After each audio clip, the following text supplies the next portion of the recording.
Yo, what up, everybody? It's your boy Fitzmonk TV here, aka G133. I'm here with Dragon Ball Super Manga Chapter 48. If you guys want to call this the review, whatever, do whatever you like. But I'm going to be doing a in-depth breakdown of the chapter when it releases on Viz Media either tomorrow or Monday. But based on what we've got, I spoke to some of my friends in the community, and we have a full summary and a lot of panels from the actual chapter. So we know what happens, we know where the story is going, and it looks like the Moro arc will be coming to an end in the next chapter. We don't know how it's going to be coming to an end, but based on what happened in this chapter and based on the title for next month's chapter, it looks like they're getting ready to end the Moro arc. So I don't know if you want to call this a minor story or a major story, but it looks like we're going to be getting ready for the next big Dragon Ball Super arc in about a month.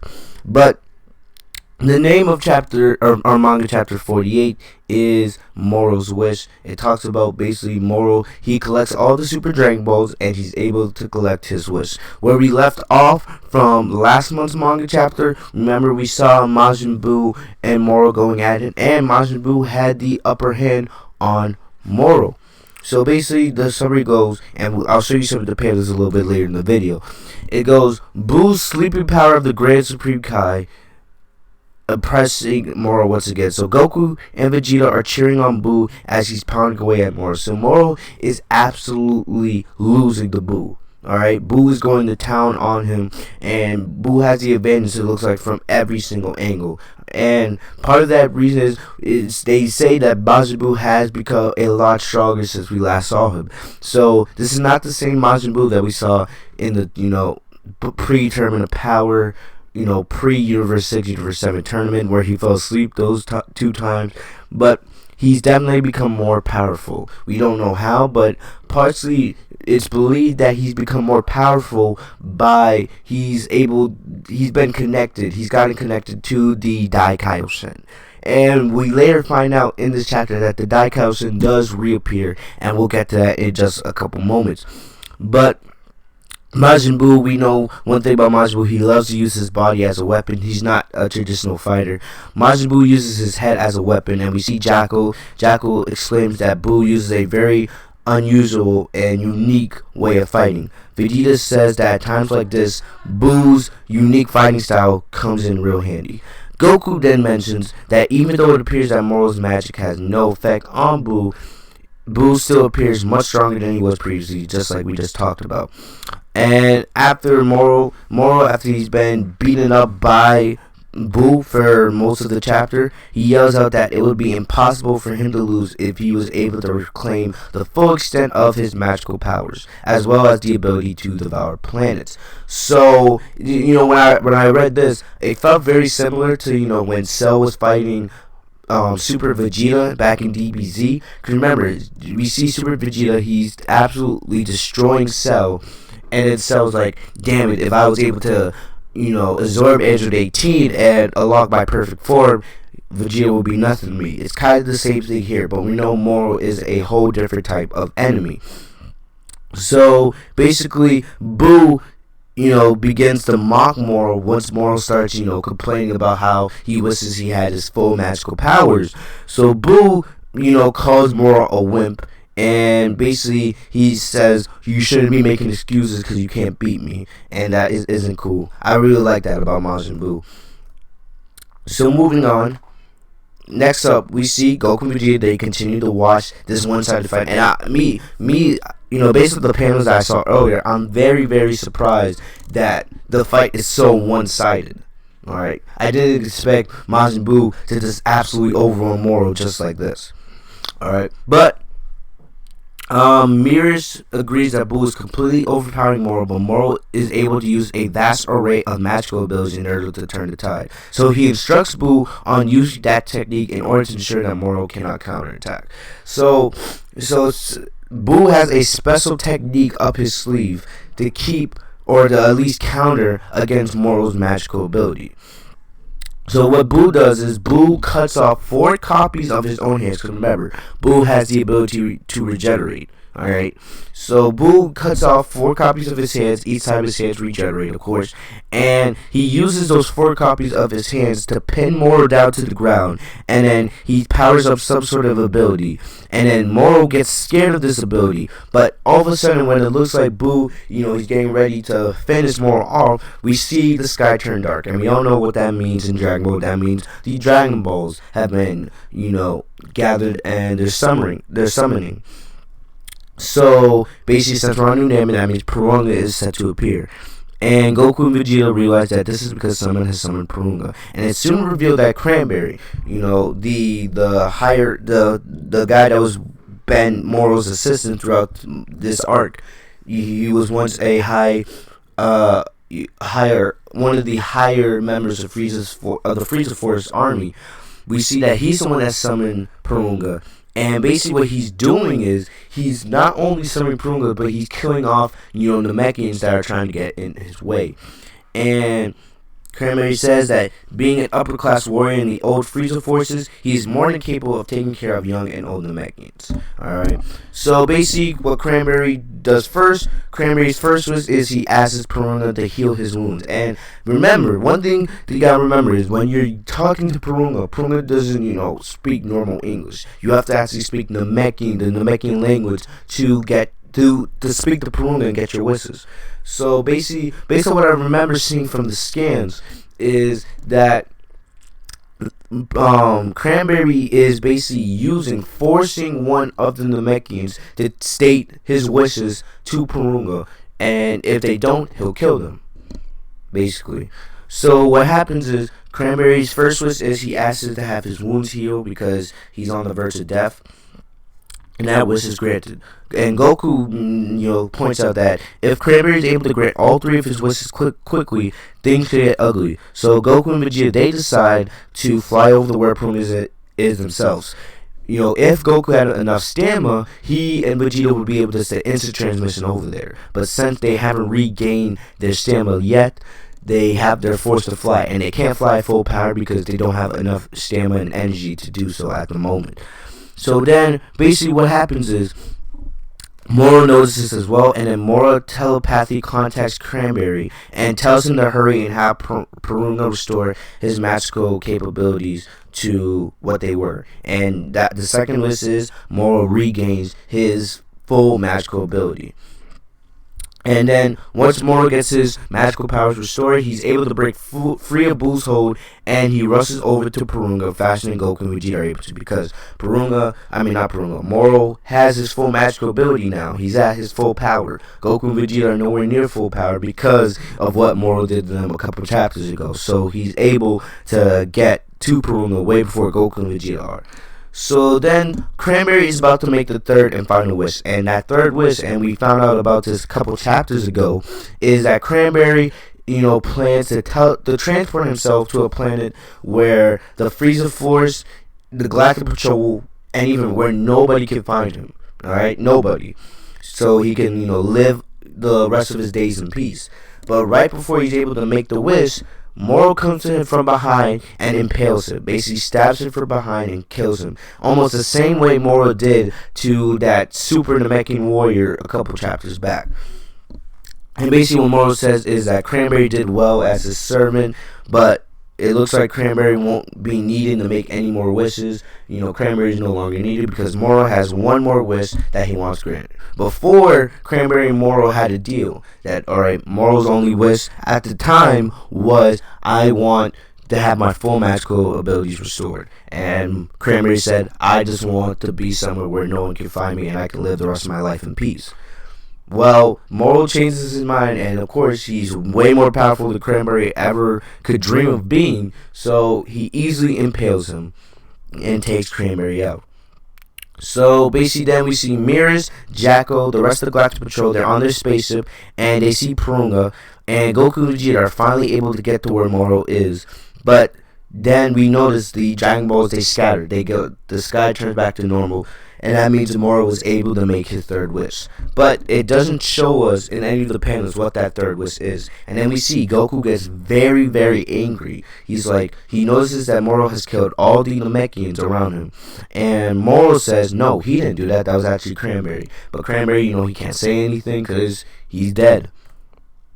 So then Vegeta asks Moro what he wished for, and Moro says it was to fully restore his magical powers. But Goku said there was one more wish, and Goku demands that Moro says what that one other wish was. So basically, Moro doesn't tell him the wish, and he says now that he has his full magical abilities again, there's no reason for him to waste his time fighting them. And he teleports away. Most likely, what we believe Moro is set to do is, we know Moro is a planet eater. So what he's probably going to do is drain all of the planet remaining. He's already took a huge amount of energy from New Namek, but he's probably planning to take even more energy from New Namek and add that to what the power he already has, and then devour New Namek. Finish everybody off. And one thing that's interesting is this whole time, Beerus and Whis have not been involved in the story at all. We saw Beerus and Whis. Whis noticed that something weird was going on New Namek. He saw Goku and Vegeta fighting Moro, but Beerus and Whis have not got involved at all, which is very interesting. I might do another video on that, so stay tuned. But Boo and the Galactic Patrol show up, and Boo says that Moro's power did not simply increase due to him regaining his magical powers, but he's planning to devour New Namek, so he's becoming more and more powerful. Alright, Boo goes over to heal the remaining Namekians, but the other two Namekians, Boo does not have the ability to bring people back from the dead. You have to be, have to show some sign of life to be able to be brought back. And the rest of the Namekians are already dead, so Boo cannot bring them back to life, unfortunately. And the ground starts to shake, and everyone believes that it's Moro attempting, to drain the rest of the planet from New Namek and then prepare to devour it. So then we see Boo walk over to Goku and Vegeta, and Goku and Vegeta, Boo touches Goku and Vegeta, and with just the touch, he's able to completely restore their stamina and their energy. So Goku and Vegeta are finally back at full power. When Goku and Vegeta notice this and they look up to thank Boo, they figure out in the biggest turn of events that it's actually the Grand Supreme Kai, aka the Daikaiosen. He has returned. And basically, the Grand Supreme Kai greets everybody and says while they were fighting Moro, he and Boo decided to switch places with one another. So we gotta remember, it was millions and millions of years ago when Boo first originally absorbed the Daikaiosen. And over those, years, remember, the evil Boo was in there. And remember the Boo arc, the evil Boo and the good Boo get separated. So we see that basically the Daikaiosen and Boo, they're more one. They share the same body, but they're one. So there's no need for them to separate. So basically, what happens is, the Daikaiosen informs Goku and Vegeta that there's still time to defeat Moro before he completely, devours New Namek. And now that Goku and Vegeta are at full power again, they can attack Moro together. Remember, a couple, chapters ago when we saw Vegeta go full power Super Saiyan Blue, we never saw Goku transform because Moro at that point had already taken all of Goku's energy. But Vegeta had the upper hand on Moro in full power Super Saiyan Blue. We don't know how, if they have a chance in full power Super Saiyan Blue now because Moro now has his full power, and we don't know, how powerful he is with his full power. So basically, the way the chapter ends is Beerus and Jackal says they'll try their best to help Vegeta and Goku with support in any way they can. And they need to be careful because now Moro has his full magical powers back. And we don't know how powerful Moro is now. We don't even know what's his full magical abilities. But we do know that Jackal, Beerus, and the rest of the Galactic Patrol, they wish Goku and Vegeta good luck. And the chapter concludes with Goku, Vegeta, and the Grand Supreme Kai. All, and it's a pretty good image. Let me see if I can find it. But it's a pretty cool image, the way it's always right here. right here. We see the last, we see Goku, Vegeta, and the Grand Supreme Kai. They're all together getting ready. And now that Goku has his full power, he can instant transmit to where Moro is. Yeah, I'm tired of these ads. But so basically, the way the chapter ends, and it gives us the title of the next chapter, the the decisive battle for New Namek. That's the way it is. So it's gonna be Goku, Vegeta, the Grand Supreme Kai versus Moro, and I can't wait for it.